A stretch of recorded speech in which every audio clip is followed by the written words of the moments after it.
सीतारामपुर गाँव में गोटे बहुत सुंदर नईटे बहुला। से नई गोटे रहस्यमय नई बोली गाँवर चढ़ई माने भाबुतिले। बेले बेले से नई रु ढोल बाजिबार शब्द आसुथिला। आउ जदि गाँवर कोउ चढ़ई से नईर पानी पिउथिला से मरी जाउथिला। सेई भयरे जंगलर कौनसी चढ़ई भी से नई पाखकु जाउनथिले। गोटे दिन जंगलर रास्ता देई गोटे काउटे जाउथिला। सेतिकी बेले ताकु बहुत जोरे शोष लागिला। केते गरम लगुची, बहु जोरे थकी जाइची, शोष भी बहु जोरे लगुची। हेले जंगल रे तो किछि भी देखा जाउनी। आउ टिके आगु जाउची, देखे काले कोउठी पानी मिली जिवो। जेमिति ही से आगु को जिबाकु लागिला सेठिकी अचानक गोटे पागल चिलटे आसीगला जी देखिबाकू बहुत भयंकर थिला। रुह, कुआडे जाउछ तमे? कौन तमे जानिन आगु को जिबाकू मना बोली? सेइथिपाई कहूची चाली जाओ एठू, नहले से तमको भी मारिदब। जाओ एठू, चली जाओ। अरे बाबा, किए आपण? मते बहुत जोरे शोष लगुची आगरे नई अछि। मु पानी पीकी फेरी आसीबी। कौन कहलु मूर्ख? आगरे थिबा से नई पाखकु जमारो जाना, नहले तो बंचिबुनी। जा एठू। एहा परे बहुत रागरे से पागल चिल सेठारु चलीगला। अरे लगुचे बाबा पागल हो जाइछंती। मते बहुत जोरे शोष लागिलानी। जदि बाबांक कथा मु मानिबी ताहाले मु शोषरे ही मरी जिबी। तापरे काऊ नई आड़कू गला।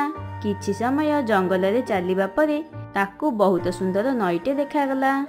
अरे बा, केते सुंदर नदी होईची। या पानी पीबाकू केते भल लागिबो। हाँ हाँ, जाउची मु पानी पीबी। काऊ नई पाखकू गला। आउ जेमिति ही से पानी पीबाकू निज हाथ नई भितरकू बढ़ाइला, अचानक को विचित्र हाथटे आसी ताकू नई भितरकू भिड़ी देला।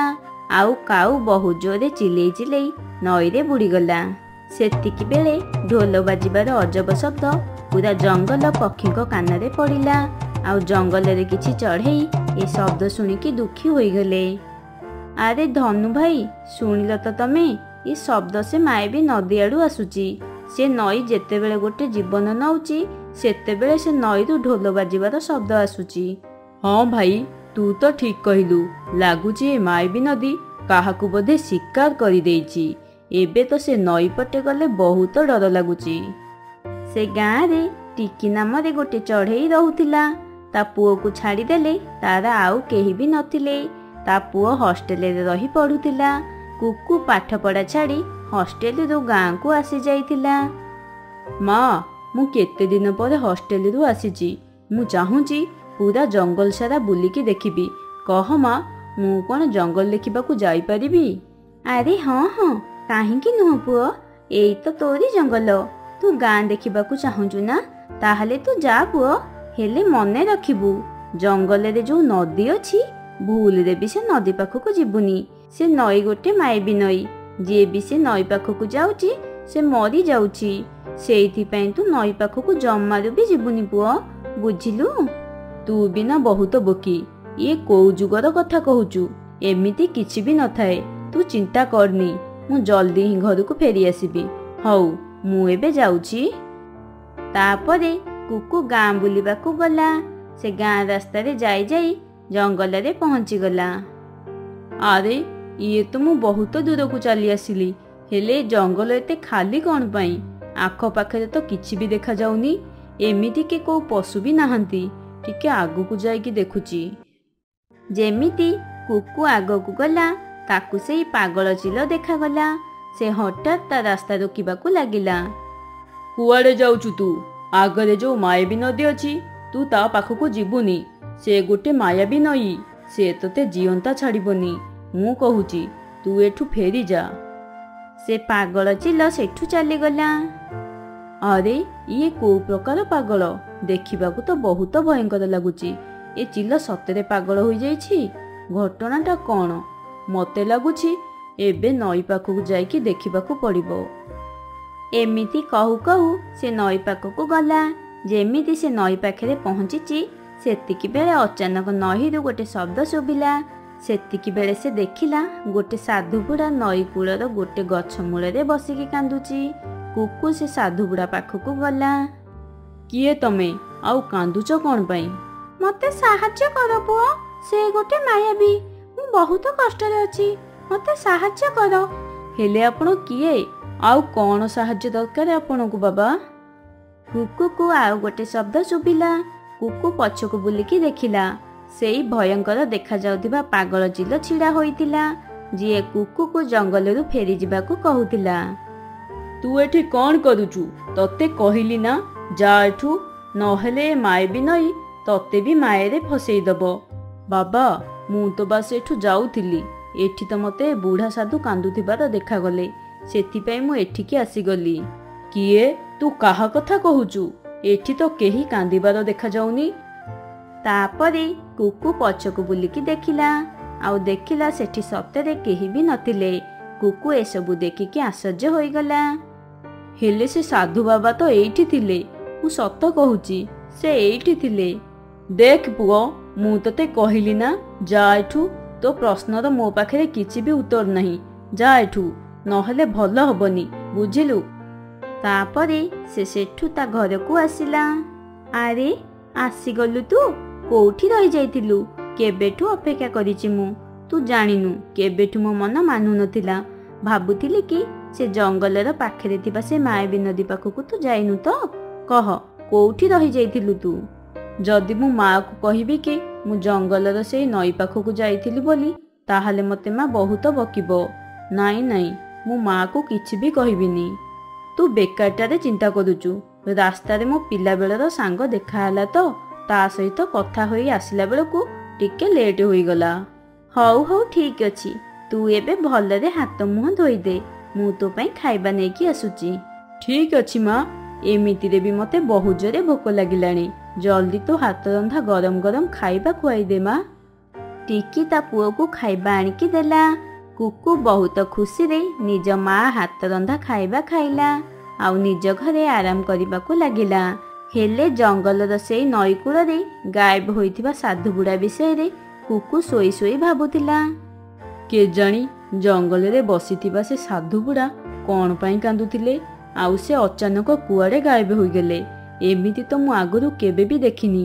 ଲାଗୁଛି ସେ ଜଙ୍ଗଲରେ କିଛି ତ ଗୋଟେ ଅଛି, ଯାହା ଗାଁରେ କେହି ବି ଜାଣିନାହାନ୍ତି। ମତେ କାଲି ପୁଣି ଥରେ ସେ ମାୟାବୀ ନଦୀ ପାଖକୁ ଯାଇ ଦେଖିବାକୁ ପଡ଼ିବ, କ'ଣ ରହସ୍ୟ ଅଛି ସେ ମାୟାବୀ ନଦୀରେ। ତା ପରଦିନ କୁକୁ ଜଙ୍ଗଲର ସେ ମାୟାବୀ ନଦୀ ପାଖକୁ ଗଲା। ସେ ବାଟରେ ଯାଉଥିଲା, ଠିକ୍ ସେହି ସମୟରେ କୁକୁକୁ କାହାର ଶବ୍ଦ ଶୁଭିବାକୁ ଲାଗିଲା। ସେ ଦେଖିଲା କି ସେଇ ଚିଲ ଗୋଟେ କାଳୀ ମାଙ୍କ ଫଟୋ ଆଗରେ ବସି ଆରାଧନା କରୁଛି, ଆଉ ସେଠି ବହୁତ ଗୁଡ଼ାଏ କଙ୍କାଳ ପଡ଼ିଛି। ଆଜି ବାସ୍ ଆଉ ଗୋଟିଏ ଚଢ଼େଇର ବଳି ଦେବାକୁ ବାକି ଅଛି, ତାପରେ ତମେ ପ୍ରସନ୍ନ ହୋଇଯିବ, ଆଉ ମୋତେ ସଂସାରରେ ସବୁଠୁ ଅଧିକ ଶକ୍ତିଶାଳୀ ହେବାର ବରଦାନ ମିଳିଯିବ। ହା ହା ହା। ଏସବୁ ଦେଖିକି କୁକୁର ହୋସ୍ ଉଡ଼ିଗଲା। ଏସବୁ ଏଠି କ'ଣ ହଉଛି? ଇଏ ତ ସେଇ ପାଗଳ ଚିଲ, ହେଲେ ଇଏ ଏଠି କ'ଣ କରୁଛି?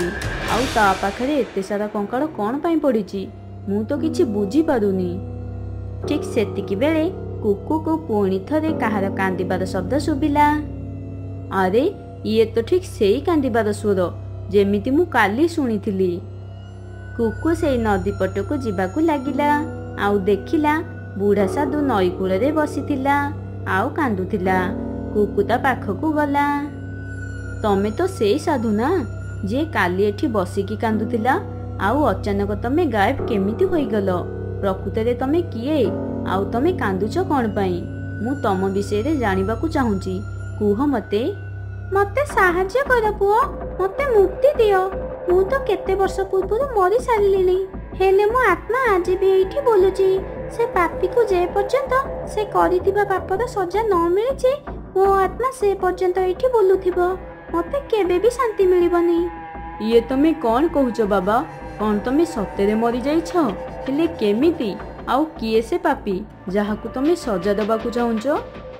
ତାପରେ ଶୁଆ ତା ସହ ଯାହା ବି ହୋଇଥିଲା ସେ ବିଷୟରେ କୁକୁକୁ ସବୁ କଥା କହିଲା। ସେସବୁ ଶୁଣିକି କୁକୁ ଆଶ୍ଚର୍ଯ୍ୟ ହୋଇଗଲା। ଇଏ ତମେ କ'ଣ କହୁଛ? ସେ ଚିଲ କ'ଣ ସତରେ ତମ ଭାଇ, ଆଉ ସେ ତମକୁ ମାରି ଦେଇଛନ୍ତି?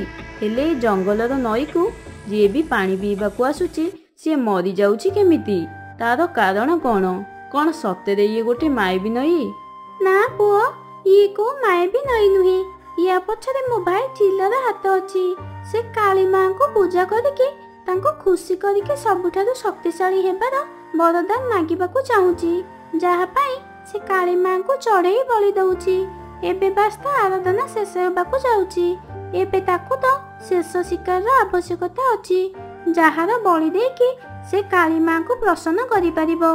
ଆଉ ଏମିତି ହେବା ପାଇଁ କେବଳ ତାକୁ ବାସ୍ ଆଉ ଗୋଟିଏ ବଳି ଦେବାକୁ ପଡ଼ିବ, ଯାହାପରେ ସେ ଦୁଷ୍ଟ ଚିଲ ସବୁ ସର୍ବନାଶ କରିଦେବ। ଇଏ ତମେ କ'ଣ କହୁଛ? କ'ଣ ସତରେ ସେ ଚିଲ ଏତେ ଭୟଙ୍କର? ସେ ଏସବୁ କେମିତି କରୁଛି? ଯେତେବେଳେ କେହି ବି ଏ ଜଙ୍ଗଲକୁ ଆସୁଛନ୍ତି ଆଉ ସେମାନଙ୍କୁ ଯେତେବେଳେ ଶୋଷ ଲାଗୁଛି, ସେମାନେ ସେତେବେଳେ ନଈକୁ ପାଣି ପିଇବାକୁ ଆସୁଛନ୍ତି, ଯାହାର ଫାଇଦା ସେ ଦୁଷ୍ଟ ଚିଲ ଉଠାଉଛି।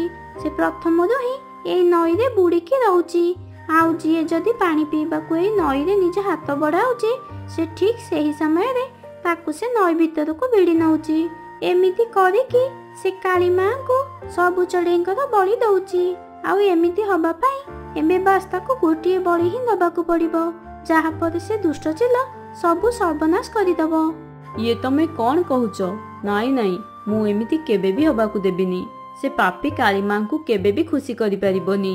ମୁଁ ଏ ଜଙ୍ଗଲର କୋଉ ଚଢ଼େଇମାନଙ୍କୁ ତାର ଶିକାର ହବାକୁ ଦେବିନି। ସେ ଦୁଷ୍ଟକୁ ତା କରିଥିବା କର୍ମର ଫଳ ନିଶ୍ଚୟ ମିଳିବ। ଆଉ ସେ ଦୁଷ୍ଟ ଚିଲର ସତ୍ୟତା ମୁଁ ସମସ୍ତଙ୍କ ସାମ୍ନାରେ ଆଣିକି ରହିବି। ପୁଅ, ଯେ ଏପର୍ଯ୍ୟନ୍ତ ସେ କରିଥିବା ପାପର ଫଳ ତାକୁ ନ ମିଳିଛି, ସେ ଏପର୍ଯ୍ୟନ୍ତ ମୋ ଆତ୍ମାକୁ ଶାନ୍ତି ମିଳିବନି। ଆଉ ମୁଁ ସବୁବେଳେ ଏ ଜଙ୍ଗଲରେ ବୁଲୁଥିବି। ହେଲେ ପୁଅ, ସେ ପାପୀର ମୃତ୍ୟୁ ଏତେ ସହଜରେ ହବନି। ସେଥିପାଇଁ ତତେ ସେ ନଈ ପାଖରେ ଥିବା ଶିବ ମନ୍ଦିରରୁ ଗଙ୍ଗା ଜଳ ଆଣିବାକୁ ପଡ଼ିବ। ସେ ଗଙ୍ଗା ଜଳରେ ସେ ଦୁଷ୍ଟ ଚିଲ ଜଳିକି ଭସ୍ମ ହୋଇଯିବ। ହେଲେ ଏସବୁ ତମକୁ ବହୁତ ସତର୍କତାର ସହିତ କରିବାକୁ ପଡ଼ିବ। ଯଦି ସେ ଦୁଷ୍ଟକୁ ତମ ବିଷୟରେ ଜଣା ପଡ଼ିଗଲା, ତାହେଲେ ସେ ତମକୁ ଜିଅନ୍ତା ଛାଡ଼ିବନି ପୁଅ। ତା ପରଦିନ ସକାଳେ କୁକୁ ନଈ ସେପଟେ ଥିବା ଶିବ ମନ୍ଦିରକୁ ଗଙ୍ଗା ଜଳ ଆଣିବା ପାଇଁ ଗଲା। ଆଉ ଗଙ୍ଗା ଜଳ ନେଇ କୁକୁ ସେଠାରୁ ଚାଲିଗଲା।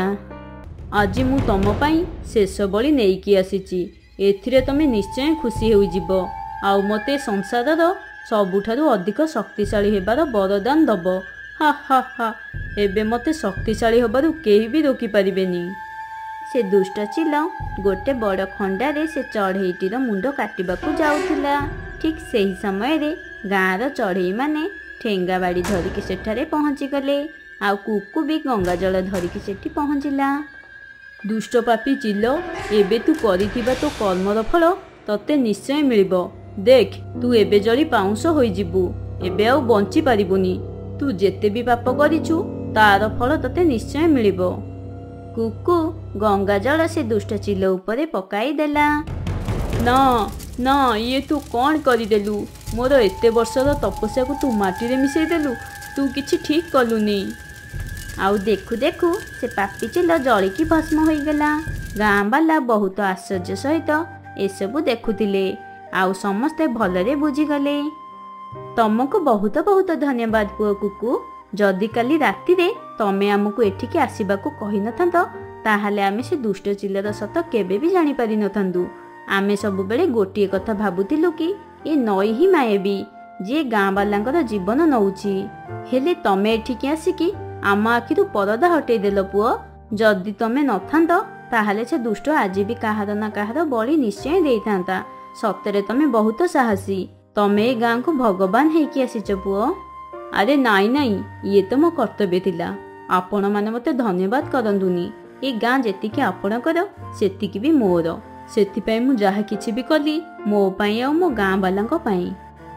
ଏକଥା ଶୁଣିକି ସବୁ ଗାଁ ବାଲା ବହୁତ ଖୁସି ହୋଇଗଲେ। ଆଉ ସମସ୍ତେ ମିଶି ଗାଁକୁ ଗଲେ। ସେପଟେ ସେ ସାଧୁ ବାବାଙ୍କ ଆତ୍ମା ସବୁଦିନ ପାଇଁ ସେଠୁ ଚାଲିଗଲା। ରାସ୍ତାରେ ଯାଉ ଯାଉ କାଳୁ କାଉ ଗୋଟେ ବାଦାମ ପାଇଲା। କାଳୁ କାଉ ସେ ବାଦାମକୁ ନେଲା। ଆଉ ରାସ୍ତାରେ ଯାଉ ଯାଉ ସେ ଭାବିଲା, ଯଦି ମୁଁ ଏ ବାଦାମକୁ ବିଲରେ ପୋତିଦେବି, ତାହେଲେ ଏଇ ଗୋଟେ ବାଦାମରୁ ମୁଁ ବହୁତ ସାରା ବାଦାମ ପାଇବି। ଏମିତି ଭାବିକି କାଳୁ କାଉ ପାରା ପାଖକୁ ଗଲା। ପାରା ସାଙ୍ଗ, ମୁଁ ଏ ବାଦାମ ପାଇଲି। ମୁଁ ୟାକୁ ବିଲରେ ଲଗେଇବାକୁ ଚାହୁଁଛି। ହେଲେ ମୁଁ ଜାଣିପାରୁନି ଏ ବାଦାମ ମାଟି ଉପରେ ଫଳିବ ନା ମାଟି ତଳେ ଫଳିବ। ତୁ ଏଇ କଥା ଜାଣିନୁ? ବାଦାମ ମାଟି ତଳେ ଫଳେ। ଯେବେ ବାଦାମ ହୋଇଯିବ, ସେତେବେଳେ ଗଛ ଶୁଖିଯିବ। ଆଉ ତାପରେ ମାଟି ତଳୁ ବହୁତ ସାରା ବାଦାମ ଖୋଳାଯାଏ। ତାପରେ କାଳୁ କାଉ ସିଧା ଚଢ଼େଇ ପାଖକୁ ଗଲା। ଚଢ଼େଇ, ମୋ ପାଖରେ ଗୋଟେ ବାଦାମ ଅଛି, ଚାଲେ ଆମେ 2 ଜଣ ମିଶିକି ବାଦାମ ଫସଲ କରିବା। ଯେତେବେଳେ ବାଦାମ ହୋଇଯିବ ଆମେ ସେତେବେଳେ 2 ଜଣଙ୍କ ଭିତରେ ବାଣ୍ଟି ନବା। ହେଲେ ଯାହା ବି ଫସଲ ହବ ସେଥିରୁ ଅଧା ଫସଲ ମୁଁ ନେବି। ହଁ ହଁ, ଯାହା ବି ଫସଲ ହବ ସେଥିରୁ ତୋର ଅଧା ଆଉ ମୋର ଅଧା। ଚାଲେ ଆମେ କାମ ଆରମ୍ଭ କରିଦବା। ଚଢ଼େଇ ଆଉ କାଉ ଯାଇକି ବାଦାମ ଲଗାଇବା ପାଇଁ ବିଲ ନରମ କଲେ ଆଉ ବାଦାମକୁ ବିଲରେ ପୋତିଦେଲେ। ଚଢ଼େଇ, ମୁଁ ଏବେ ବହୁତ ଥକିଗଲାଣି, ଆଉ ଯାହା ବାକି କାମ ଅଛି ସେସବୁ ତୁ କରିଦେ। ଏବେ ତୁ ଏଥିରେ ପାଣି ଦେଇଦବୁ, ଆଉ ମୁଁ ଘରକୁ ଯାଉଛି। ଏମିତି କହିକି କାଳୁ କାଉ ଘରକୁ ଚାଲିଗଲା। ଚଢ଼େଇ ନଈରୁ ପାଣି ଆଣିଲା ଆଉ ବାଦାମ ମଞ୍ଜିରେ ପାଣି ଦେଲା। ଏମିତି କେତେ ଦିନ ବିତିଗଲା ଆଉ ବିଲରେ ଗୋଟେ ବାଦାମ ଗଛ ଉଠିଲା, ଯାହାକୁ ଦେଖିକି ଚଢ଼େଇ ଆଉ କାଳୁ ବହୁତ ଖୁସି ହେଲେ। ଚଢ଼େଇ, ଏବେ ବହୁତ ଜଲ୍ଦି ଆମର ଏ ବାଦାମ ଗଛରେ ବାଦାମ ଫଳିବ। ହେଲେ କାଳୁ ଭାଇ, ବାଦାମ କୋଉଠି କୋଉଠି ଫଳିବ? ଆରେ ଚଢ଼େଇ, ତୁ ଜାଣିନୁ କି ବାଦାମ ଉପରେ ପତ୍ର ପାଖରେ ଫଳିବ। ବାସ୍ ତୁ ଧ୍ୟାନ ଦେଇ କାମ କରେ, ମୁଁ ତତେ ବହୁତ ବାଦାମ ଦେବି। ଯା, ଆଉ ଏବେ ପାଣି ନେଇକି ଆସେ। ଚଢ଼େଇ ନଈକୁ ପାଣି ଆଣିବାକୁ ଗଲା। ହା ହା ହା, ବିଚାରି ଚଢ଼େଇ, ସେ କ'ଣ ଜାଣିଛି କି ବାଦାମ ମାଟି ଉପରେ ନୁହେଁ, ମାଟି ତଳେ ଫଳେ ବୋଲି। ଏ ବାଦାମ ହେଲା ପରେ ମାଟି ତଳୁ ବାଦାମ ମୁଁ କାଢ଼ିଦେବି, ଆଉ ଚଢ଼େଇକୁ କିଛି ବି ମିଳିବନି। ଚଢ଼େଇ ପାଣି ନେଇକି ଆସିଲା ଆଉ ଗଛକୁ ପାଣି ଦେଲା। ଏମିତି ଆହୁରି କିଛି ଦିନ ବିତିଗଲା। ଏବେ ଗଛ ଶୁଖିବାକୁ ଯାଉଥିଲା, ଯାହାକୁ ଦେଖିକି ଚଢ଼େଇ ବହୁତ ବ୍ୟସ୍ତ ହେଲା। କାଳୁ ଭାଇ, ମୁଁ ସବୁଦିନ ବାଦାମ ଗଛରେ ପାଣି ଦଉଛି, ହେଲେ ଗଛ ଦିନକୁ ଦିନ ଶୁଖିବାରେ ଲାଗିଛି। ମତେ ଲାଗୁଛି ଏ ଗଛ ବୋଧେ ଖରାପ ହୋଇଗଲା। ଆମେ ବେକାରଟାରେ ଏତେ ପରିଶ୍ରମ କରୁଥିଲେ। ଏବେ ତମେ ଯାଅ ଆଉ ନଈରୁ ପାଣି ନେଇକି ଆସ। ଚଢ଼େଇ ନଈକୁ ପାଣି ଆଣିବାକୁ ଗଲା। ପାରା କହିଥିଲା ଯେତେବେଳେ ମାଟି ତଳେ ବାଦାମ ଫଳିବ ସେତେବେଳେ ଗଛ ଶୁଖିଯିବ। ଏବେ ତ ଏ ଗଛ ଶୁଖି ଯାଇଛି, ୟା ମାନେ ମାଟି ତଳେ ବାଦାମ ଫଳିଲାଣି। କାଳୁ କାଉ ସେ ଗଛକୁ ଉପାଡ଼ି ଦେଲା ଆଉ ତା ତଳୁ ସବୁ ବାଦାମକୁ ତୋଳିଦେଲା ଆଉ ସେଠୁ ପଳେଇଗଲା। ତାପରେ ଚଢ଼େଇ ନଈରୁ ପାଣି ନେଇକି ଆସିଗଲା। ଏ ଗଛକୁ କିଏ ଉପାଡ଼ିଲା? ଚଢ଼େଇ ସେଠି ବସି କାନ୍ଦିବାକୁ ଲାଗିଲା। ସେଇ ବାଟ ଦେଇ ଗୋଟେ ଶୁଆଟେ ଯାଉଥିଲା। ଚଢ଼େଇକୁ କାନ୍ଦୁଥିବାର ଦେଖିକି ସେ ଶୁଆ ସେଠାକୁ ଆସିଗଲା। ଚଢ଼େଇ, ତୁ କାନ୍ଦୁଛୁ କ'ଣ ପାଇଁ? ଚଢ଼େଇ କାନ୍ଦି କାନ୍ଦି ସେ ଶୁଆକୁ ସବୁ କଥା କହିଲା। ଚଢ଼େଇ, ସେ କାଉ ବହୁତ ଚାଲାକ। ବାଦାମ ଗଛ ଉପରେ ଫଳେନି, ବାଦାମ ମାଟି ତଳେ ଫଳିଥାଏ। ସେ ସବୁକୁ କାଉ ତୋଳିକି ନେଇଯାଇଛି।